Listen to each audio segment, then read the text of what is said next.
नमस्कार बच्चों, Rajput coaching centre में आपका स्वागत है।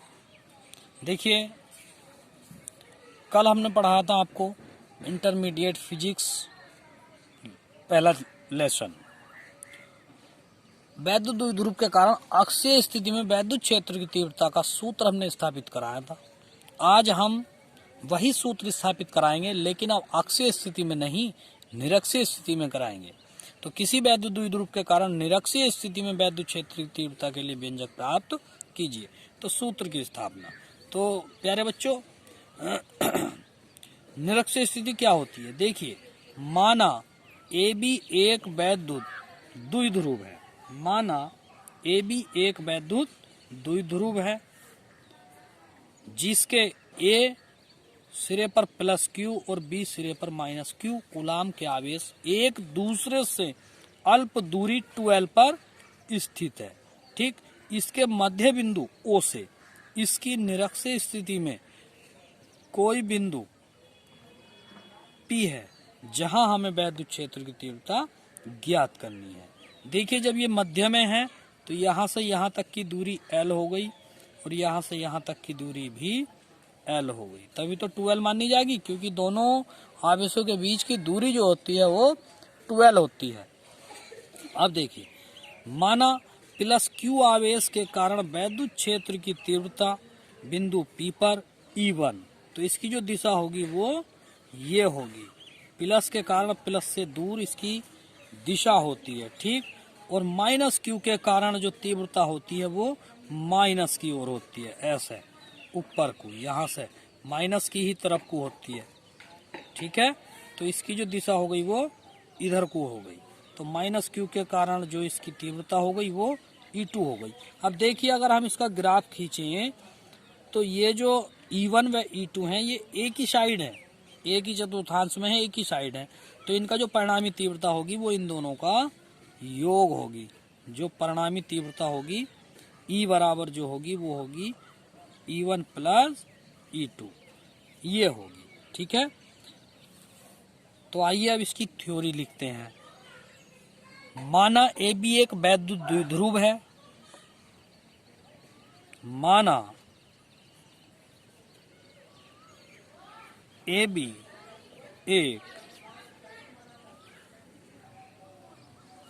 तो देखिए, द्विध्रुव के परावैद्युतांक वाले माध्यम में स्थित है जिसके A तथा B सिरों पर प्लस Q तथा माइनस Q कूलाम के आवेश एक दूसरे से अल्प दूरी 2L पर स्थित है। इसके मध्य बिंदु O से R दूरी पर कोई बिंदु P है जिस पर हमें वैद्युत क्षेत्र की तीव्रता ज्ञात करनी है। तो अब क्या करेंगे? देखिए, सबसे पहले तो आप आवेशों से P की दूरी निकालिए, क्योंकि आप सूत्र को तभी सिद्ध कर सकते हैं जब आप आवेश से उस बिंदु की दूरी का पता हो जहां हमें तीव्रता ज्ञात करनी है। तो इस वाले प्लस के कारण हम इसकी दूरी ज्ञात करेंगे। देखिए, ये लंब हो गया, ये वाला ये आधार हो गया, तो कण, ये वाली भुजा कण है। तो देखिए ये कैसे निकल के आवेगी? ये आवेगी R² प्लस के L²। कैसा आवेगी? ये आवेगी पाइथागोरस प्रमेय से, ठीक है। मैं यही निकाले दे रहा हूँ। देखिए, ये चित्र में शामिल नहीं है, यही निकाल रहा हूँ मैं। ये निकालनी है आपको, AP निकालनी। AP है कण, तो क्या आएगा? ये आवेगा OA का वर्ग और प्लस ये आ गया OP का वर्ग, ठीक है, OP का वर्ग, और ऊपर से आवेगा वर्गमूल, क्योंकि इस पे वर्ग आना था तो इस पर वर्गमूल चढ़ा दिया। तो ये हो गया L² R², ठीक है। ये इसकी भुजा होगी। जो भुजा ये है तो वही भुजा ये आवेगी, वही भुजा यही आवेगी, R² प्लस L², ठीक है। अब देखिए, आप यहां लिखेंगे प्लस Q से बिंदु P की दूरी वर्गमूल R² plus L², minus Q से बिंदु P की दूरी, ये भी यही होगी R² प्लस L²। तब बिंदु P पर परिणामी वैद्युत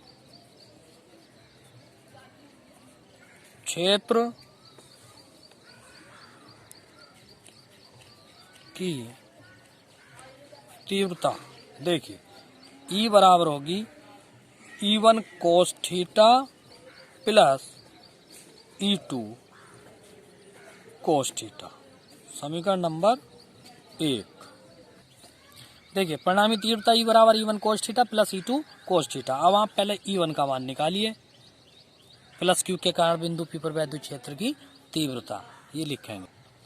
तो देखिए प्लस Q के कारण P पर तीव्रता E1 बराबर 1/4πε0 Q upon R square plus के L स्क्वायर, माइनस Q के कारण बिंदु P पर तीव्रता E2 बराबर 1/4πε0 Q upon R square plus L square. ठीक है, ये भी सेम ये भी सेम, क्यों? क्योंकि दोनों की दूरी इधर से भी इतनी है, P की दूरी इधर से भी इतनी है। ठीक है, तब परिणामी तीव्रता E बराबर होगा E1 cos theta plus E2 cos theta. अब E1 का मान रखेंगे 1/4πε0 के Q अपॉन वर्गमूल R square plus L square cos theta.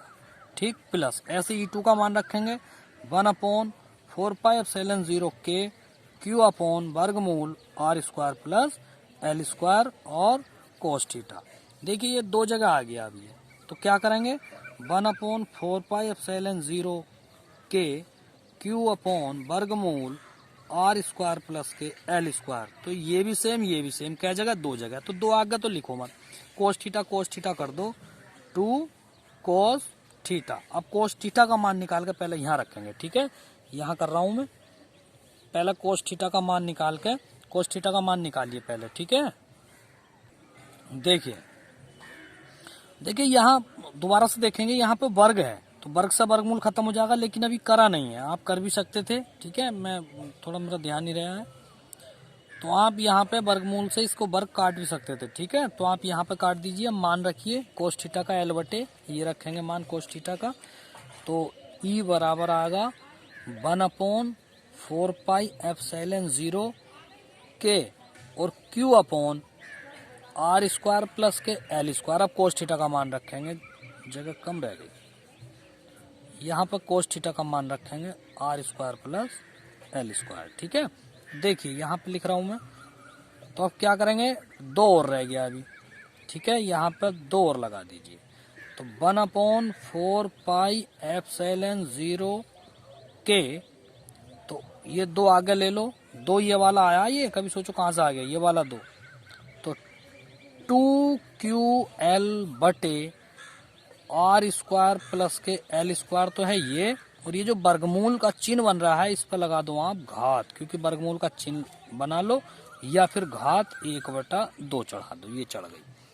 ठीक है, तो टोटल 2QL क्या होता है 1/4πε0 के 2QL को आप P लिख सकते हैं। देखिए 1/2 घात ये है R स्क्वायर L स्क्वायर की, और पूरी एक घात ये है, तो R स्क्वायर L स्क्वायर की पूरी घात हो गई 3/2।